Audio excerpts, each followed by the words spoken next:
여러분 안녕하세요. 국민연금 개혁안이 최근 발표가 됐지 않습니까? 그래서 여러 가지 이분 저분 이야기들이 좀 많은 것 같아요. 그래서 오늘은 여러분들한테 이 세 가지로 핵심 정리를 좀 명확하게 해드리는 그런 시간을 갖도록 하겠습니다. 자, 들어가 보시죠.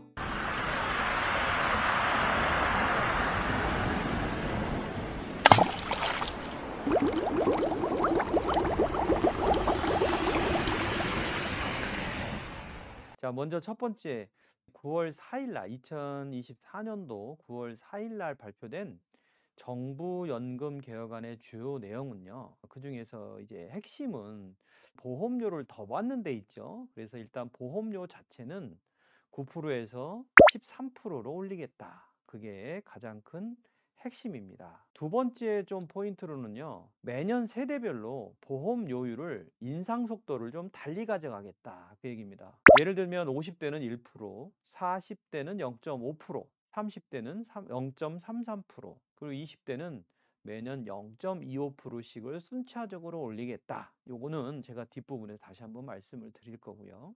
그리고 소득 대체율은 2%를 올리는 걸로 계획을 잡았습니다. 그래서 42%로 이렇게 소득 대체율을 약간 올렸고요. 그 다음에 기금 소진 시기를 좀 늦추기 위해서 이 자동 안정 장치를 좀 도입을 했는데, 이와 관련된 내용은 제가 뒷부분에서 좀 다뤄보도록 하겠습니다. 그리고 마지막으로 쟁점 사항으로는요, 의무 가입 연령을 현재 지금 59세까지로 되어 있죠. 그래서 계획을 64세로 상향하는 것을 검토하고 있다. 이 내용을 가지고 이제 하나씩 주요 내용을 포인트를 세 가지 중심으로 보도록 하겠습니다. 먼저 첫 번째 포인트로요. 보험료율을 세대별로 좀 차등화하는 부분을 좀 말씀을 드리겠는데요. 이 보험료율을 세대별로 차등하는 보시는 바와 같습니다. 즉 50대는 1%씩 올리죠. 그리고 40대는 0.5%씩 올리고요. 그 다음에 30대는 0.33%씩, 그리고 20대는 0.25%씩을 매년 올리겠다라는 이야기입니다. 표에서 보시는 바와 같아요. 그렇게 되면 어떻게 되겠습니까? 50대 같은 경우에는요, 매년 1%씩 이렇게 올라가겠죠. 그래서 13%가 이제 4%가 더 내는 거게 된데, 이게 이제 4년 정도 되면은 13%가 이제 맞춰지는 형태고요. 그 다음에 40대 같은 경우에는 8년 뒤인 2032년 정도가 되면은 이제 13%가 맞춰지고요.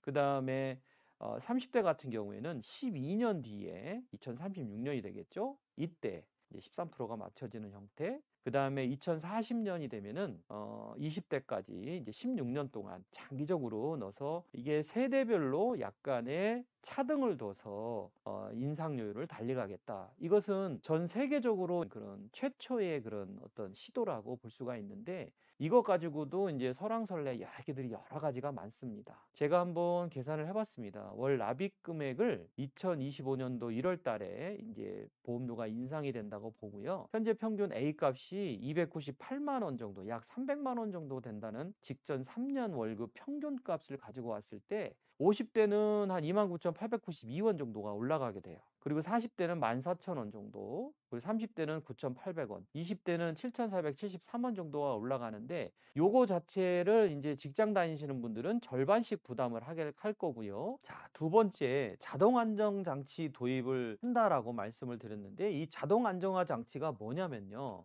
인구 구조, 그다음에 경제 지표, 연금 재정 수지 등에 따라서 보험료율과 지급액 수급 연령이 이 보수가 자동으로 조정되는 제도입니다. 그러니까 물가 상승률대로 현재 올라가는 국민연금을 이제 자동 안정화 장치를 도입을 하게 되면은 이러한 요건들에 의해서 이제 자동으로 조정이 된다. 이게 지금 현재 경제 상황이 만약에 안 좋아지잖아요.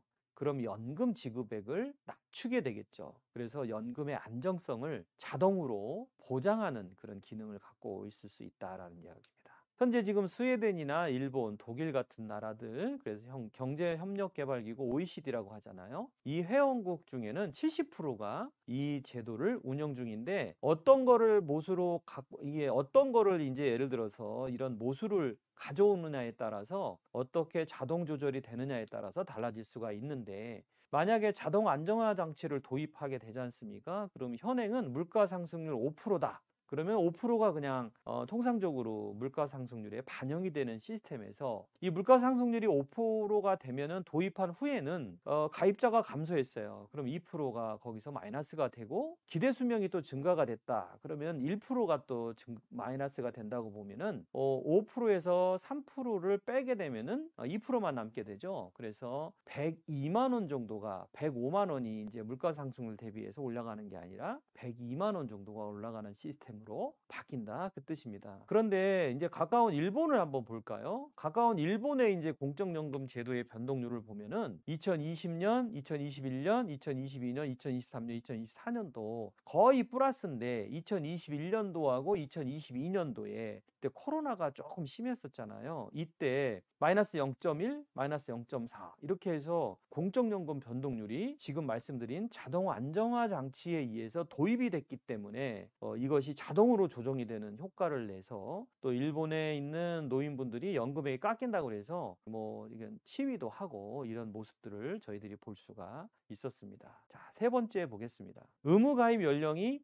확대 가능성이 있다라는 겁니다. 그러면은 만으로 지금 현재 60세 미만까지만 납입하게 되어 있는 국민연금을 이제 만 65세까지 이렇게 늘리게 되면은 매일경제에서도 정년이 연장의 논의가 급물살을 탄다. 그래서 국민연금이 64세까지 내는 방안을 현재 지금 검토 중이다라는 얘기입니다. 현재 여러분들 지금 표에 보시는 바와 같이 현재 정년 제도를 운영하고 있는 나라들이 그렇게 많지가 않아요. 미국 같은 경우에는 86년에 이미 정년 제도가 폐지가 됐고요. 영국 같은 경우에도 2011년도에 폐지가 됐습니다. 그리고 현재 지금 60세로 지금 정년이 되어 있는 나라들은 뭐 어디를 봐도 없고요. 거의 대부분이 이게 정년이 연장이 된다라는 이야기를 우리가 가능성을 좀 볼 수 있는 내용이고요. 그 다음에 주요 7개국에서 65세서부터 74세까지 남성들 고령 근로자의 비율을 보면은 일본 같은 경우에 무려 51.8%, 미국 같은 경우에는 31.4%. 그래서 프랑스, 이탈리아, 독일, 영국, 캐나다 등등 65세서부터 74세까지의 고령 근로자 비율이 상당히 높아짐을 알 수가 있습니다. 따라서 이거는 노동계에서 상당히 조금